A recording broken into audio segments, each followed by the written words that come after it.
story is told about a soldier who was finally coming home after having fought in Vietnam. He called his parents from San Francisco. "Mom and Dad, I'm coming home, but I have a favor to ask. I have a friend I'd like to bring home with me." "Sure," they replied. "We'd love to meet him."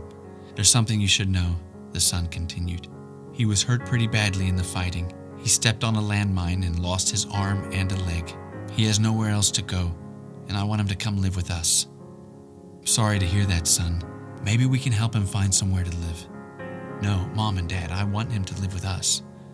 "Son," said the father, "you don't know what you're asking. Someone with such a handicap would be a terrible burden on us.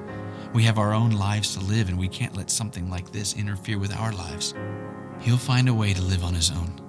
At that point, the son hung up the phone. The parents heard nothing more from him. A few days later, however, they received a call from the San Francisco police.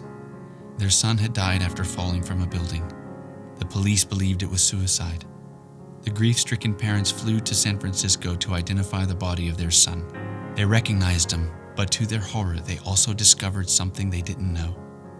Their son had only one arm and one leg. Most likely, this story is not a true one, but rather a modern-day parable. However, it causes us to place ourselves in the parents' shoes and consider how we would have responded. It reminds me of the parable Jesus told of the Good Samaritan who helped an enemy in need, which, by the way, he told as an example of what it looks like to love your neighbor as yourself. He wasn't talking about the emotion of love, but the decision to love by placing others above ourselves. Acting toward others for their good, their well-being, and their fulfillment is what Jesus meant by loving your neighbor as yourself. Both parables illustrate the idea that loving others comes at a cost. Loving others usually means rearranging your life for their benefit. It usually means sacrifice. It usually means being put out. It usually means giving them your time and effort.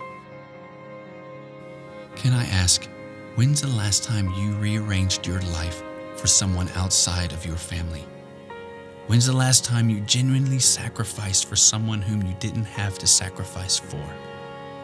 When recently did you go out of your way for someone in need?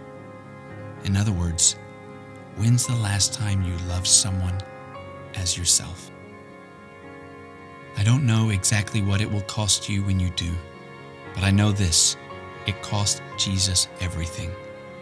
Yet he did it with joy, and it changed the world.